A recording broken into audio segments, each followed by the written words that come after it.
Hello friend, welcome back to my channel. તો friend, Diwali આવી રહી છે અને દિવાળી ડેકોરેશન માટે કાંઈક તો બનાવવું જ પડશે ને। તો મેં આજે બનાવ્યું છે આ તોરણ।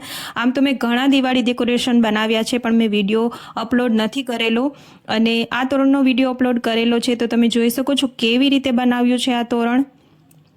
તો જેના માટે મેં અહીં ગ્લુ લીધું છે, મોતી લીધા છે, આવા લોટસ લીધા છે અને થોડુંક ડેકોરેશનનું મટીરિયલ લીધું છે। આવી રિંગ લીધી છે જે ગોટાપટ્ટીની છે, આવા બોલ્સ લીધા છે તે પણ ગોટાપટ્ટીના છે અને મારી પાસે આવું કાપડ ઘરે પડેલું હતું તે લીધું છે અને રોઝ ફ્લાવર લીધા છે, આર્ટિફિશિયલ છે અને આવા મોતી લીધા છે।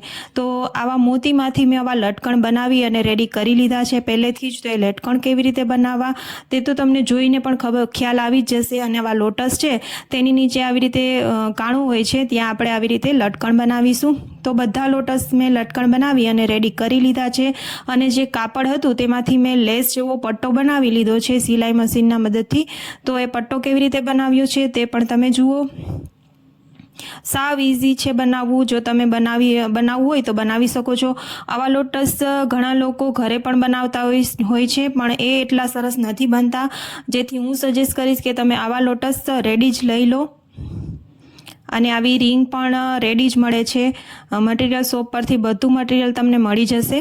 હવે આ રિંગ છે તેમાં નીચે લટકણ લગાવીશું અને વચ્ચે છે ત્યાં આવા રોઝ ફ્લાવર લગાવીશું। તે ગ્લુના મદદથી પણ સ્ટિક કરી શકાય છે અને સોય દોરાના મદદથી સાંધી પણ શકાય છે। તો તમારે જે રીતે લગાવવું હોય તે રીતે આ રીતે લગાવી અને રેડી કરી લેવાના છે, લટકણ બનાવી લેવાના છે। હવે બધું આપણે રેડી કરી લઈશું અને આ પટ્ટો છે જે મેં બનાવેલો છે તેની ઉપર લગાવી દેવાનો છે। જો ઘરે તમારી પાસે લેસ પડી હોય તો લેસ પર પણ આ કરી શકાય છે, જૂની લેસ પડી હોય તો પણ ચાલે।